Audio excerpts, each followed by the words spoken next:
స్తోత్రము. వృష హి వృషభో విష్ణు వృషపర్వో వృషోదర వర్ధన వర్ధమానశ్చ వియుక్తశ్రుతిసాగర. నామావళి. ఓం వృషహినే నమ. ఓం వృషభాయ నమ.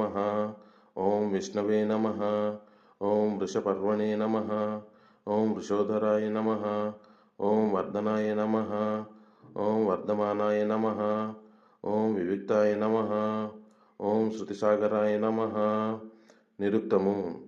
ధర్మరూపమైన దివసము కలవాడు, భక్తుల తాపము తీరునట్లు అమృతమును వర్షించువాడు, భక్తుల అభిష్టమును నిచ్చుటకై ఎంతటను వ్యాపించియుండువాడు, వర్ణాశ్రమ ధర్మములను తనను చేరుటకు మెట్లుగా నేర్పర్చినవాడు, ధార్మికమైన ఉదరము కలవాడు, తల్లివలే భక్తులను గర్భమున నిడుకొని పోషించువాడు, భక్తులను వృద్ధి పొందించి తాను వృద్ధి చెందువాడు, లోకాతీత వ్యాపారములు చేయుటచే నేకాంతమైన వాడు, నదులకు సముద్రము వలె వేదములన్నింటికీ పర్యవసాన భూమి అయిన వాడు.